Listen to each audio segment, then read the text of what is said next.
Bismillahirrahmanirrahim. Assalamualaikum warahmatullahi wabarakatuh. Saya Abdul Ghaffar Ramadhani ingin memaparkan tentang peningkatan kualitas guru pada mata kuliah profesi keguruan. Oke, langsung saja kepada materi.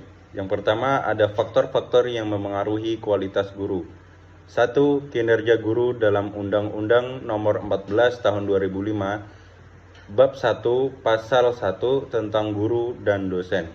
Disebutkan guru adalah pendidik profesional dengan tugas utama mendidik, mengajar, dan membimbing, mengarahkan, melatih, menilai, dan mengevaluasi peserta didik pada pendidikan anak usia dini, jalur pendidikan formal, pendidikan dasar, dan pendidikan menengah. Menurut Beers dan Rowe, performance refers to rest of accomplishment of the tasks that make up an individual's job. It reflects how well an individual is fulfilling the requirements of a job.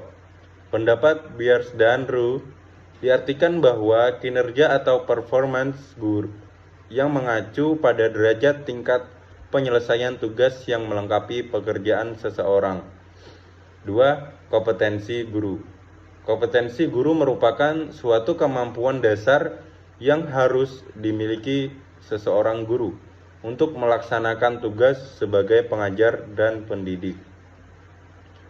Mulyasa 2009 halaman 26 berpendapat bahwa kompetensi adalah kemampuan melaksanakan sesuatu tugas yang diperoleh melalui pendidikan. Spencer dan Spencer berpendapat bahwa kompetensi is an underlying characteristic of an individual that is causally related to criterion referenced effective and or superior performance in a job or situation. Artinya, kompetensi adalah karakteristik dasar seseorang yang saling berhubungan sebab akibat, sehingga merujuk pada efektivitas dan atau kinerja tinggi dalam pekerjaan atau situasi tertentu. 3. Kepala sekolah. Menurut Kartini, kepemimpinan adalah kemampuan untuk memberikan pengaruh yang konstruktif kepada orang lain untuk melakukan suatu usaha kooperatif mencapai tujuan yang sudah dicanangkan. Superland mengatakan bahwa ada beberapa peran yang harus dimiliki oleh kepala sekolah, yaitu Amos Lindev. 4. Motivasi kerja guru. Menurut Lutz Hans pada 2008, motivasi adalah suatu proses yang dimulai dengan kekurangan kegiatan, kehidupan, atau kebutuhan jiwa atau kebutuhan yang mengaktifkan perilaku atau tekad yang mengarah pada suatu tujuan atau dorongan. Husaini Usman menyatakan bahwa motivasi kerja dapat diartikan sebagai keinginan atau kebutuhan yang melatar belakangi seseorang sehingga ia terdorong untuk bekerja. Di sini disebutkan bahwa hubungan kualitas guru dengan peserta didik.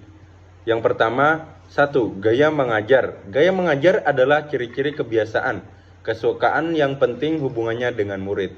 Bahkan gaya mengajar lebih dari suatu kebiasaan dan cara istimewa dari tingkah laku atau pembicaraan dari guru atau dosen. 2. Macam-macam gaya mengajar. Yang pertama, gaya mengajar klasikal, kemudian gaya mengajar teknologis, yang ketiga, gaya mengajar personalisasi, yang terakhir, gaya mengajar interaksional. Kemudian 3. Motivasi belajar. Kata motif diartikan sebagai daya upaya mendorong seseorang melakukan sesuatu. Motif dapat diartikan sebagai daya penggerak untuk melakukan aktivitas-aktivitas tertentu demi mencapai suatu tujuan. Bahkan motif dapat diartikan sebagai suatu kondisi intern atau kesiapsiagaan. 4. Macam-macam motivasi. Ada 2, yaitu motivasi intrinsik yang berasal dari dalam diri. Yang kedua yaitu motivasi ekstrinsik yang berasal dari luar diri seseorang. 5. Fungsi motivasi. Fungsi motivasi dalam belajar adalah mendorong timbulnya kelakuan atau suatu perbuatan. Tanpa motivasi tidak akan timbul perbuatan seperti belajar. Sebagai pengaruh artinya mengerahkan perbuatan kepada pencapaian tujuan yang diinginkan. Sebagai penggerak, ia berfungsi sebagai mesin bagi mobil.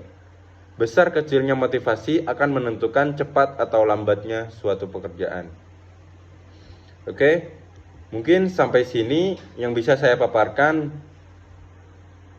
dari peningkatan kualitas guru pada mata kuliah profesi keguruan. Salah hilap mohon dimaafkan. Akhirul kalam. Assalamualaikum warahmatullahi wabarakatuh.